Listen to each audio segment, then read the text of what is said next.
จึงตัวลูกนอนอยู่ป่าในขณะที่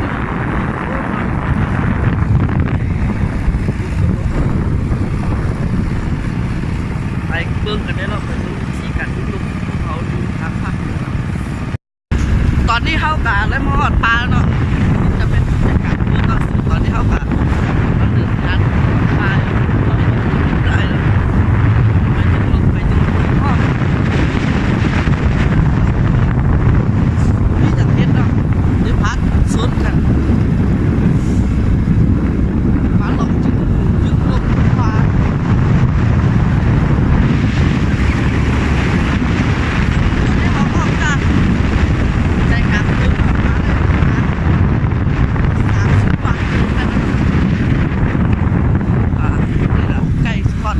เขาจะไปละ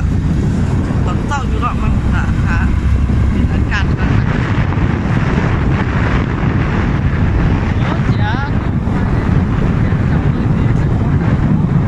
ซึ่งตอนเศร้ามันจะแม่นั่นอย่างเรื่องจะหลายแล้วตอนเศร้าเขาประมาณเศร้าเป็นบางทีแล้วแดดเอาเขามาแล้วซึ่งตอนเขาจะเดินทางไปจุดว่าไงเนาะไง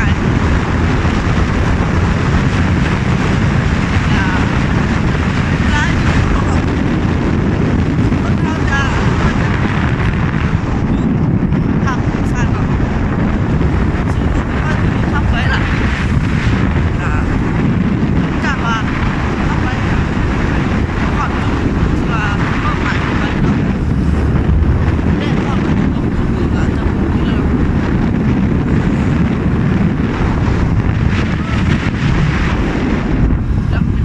ก็ถ้าไปพุทธศาสนาจะบอกหลายว่าก่อนการสานไปแล้วไปมักเรือสิไปแล้วถ้าไปพ่ออาสานกลายเป็นคู่ละไปเบื้องก้อนพบกันในยากกลางทาง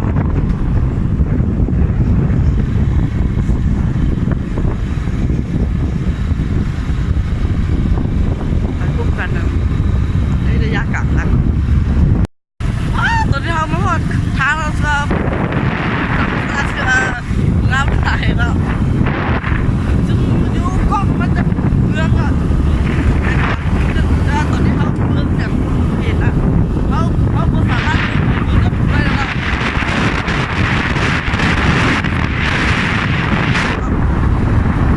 เรื่องล่าสุดที่ธรรมศาสตร์ไปแล้วก่อน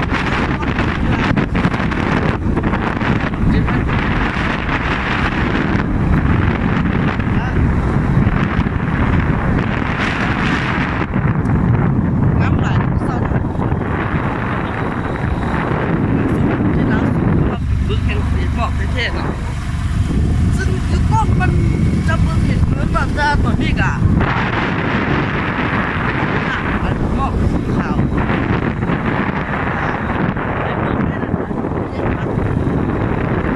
แดดเดือดร้อน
ซึ่งในตอนนี้เขามาฮอดจุดปลาแล้วเนาะซึ่งอันนี้มันจะเป็นส่วนมักแนงแล้วของชาวบ้านเขาเนาะของประชาชนเขาเนาะตอนนี้เขามาฮอดปลาแล้วมาเขาไปยิงนกเนาะซึ่งเชี่ยวของค่อยกำลังมุ่งหน้าไปทางนั้นเนาะเห็นว่าปืนกระบอกนี่แหละซึ่งพวกเขาจะเอามายิงตัวนกเป็นปืนจะบุมีผลกระทบภายแห้งเนาะตอนนี้เขาเดินทางแล้วเขามาฮอดจุดปลาส่วนมักแนงเป็นส่วนมักแนงที่ว่าเนาะบินนั่นอาชีพของประชาชนที่ว่าหารายได้ให้แก่ประชาชนได้ดีเนาะมันจะมีราคาแพงอีกมิแต่ปีนี้มันราคาก็จะตกต่ำเลยเนาะตอนนี้เรากำลังเบิ่งหาตัวนกตัวหนูอยู่เนาะเขากำลังเบิ่งสอกหาอยู่แต่ตอนนี้เขาก็จะเดินทางไปเนาะจะไปได้เลยเนาะ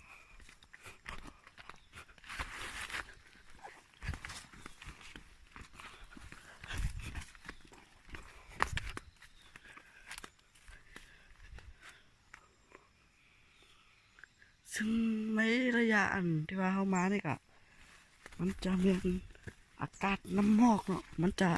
ละลายเด็กอะบุคคลจะเห็นตัวนกวันไหนเนาะ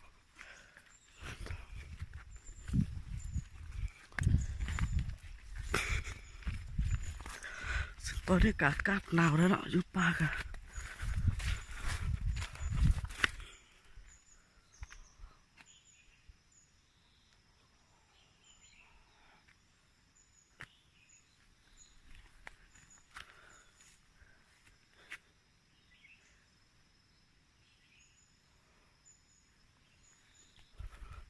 ตอนนี้เขากำลังซอกหาตัวนกตัวหนูเนาะตอนนี้เขาก็จะเดินทางไปสุดทางแล้วสุดไก่เติมมันจะเมียน5-6 กิโลเนาะซึ่งตอนนี้เขาจะเดินทางไปเราก็พบกันได้ในเวลายิงเนาะ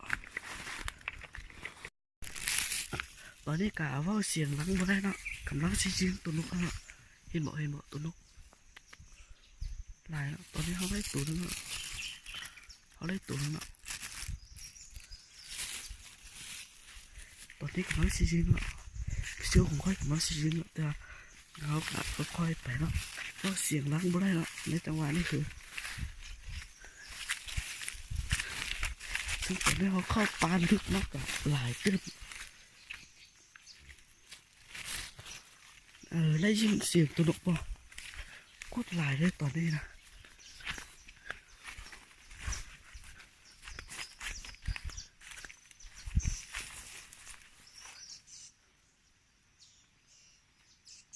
ยิงมา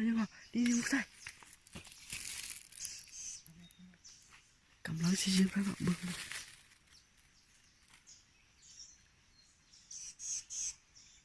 ป้านกมันบินเป็นบินมาน่ะมันบนนิ่งมันบนอยู่บนเกาจะต้องใช้เวลาเนาะ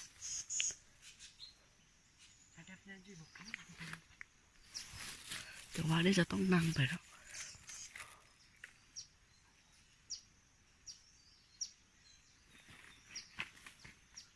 กำลังจะยิงแล้วตัวนกมา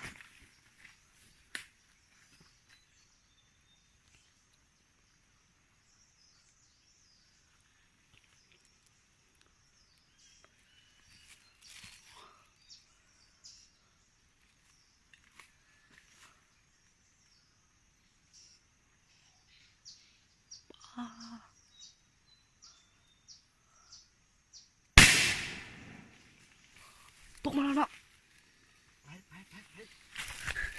โคตรแน่นเลยว่ะเสียงของใครเนี่ยเห็นบ่เห็นตัวลูกบ่มันเท่าไหร่เนาะโคตรแน่นเลยเห็นบ่เนาะ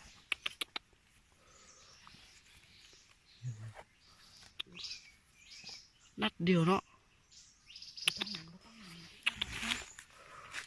ต่อไปกะพบในเวลาปิ้ง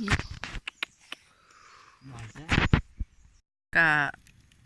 จากที่ว่ายิงนกแล้วหมดมือ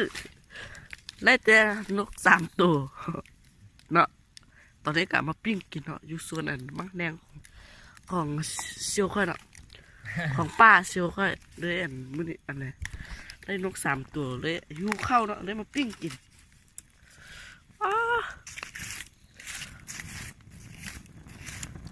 สิได้กินอยู่บ้างเลยนะเมื่อไหร่ชิซุก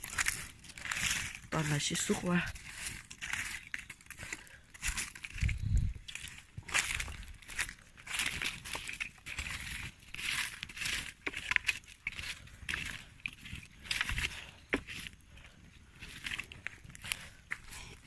เนาะกะมาสวัสดิกะมายังนกกินเนาะ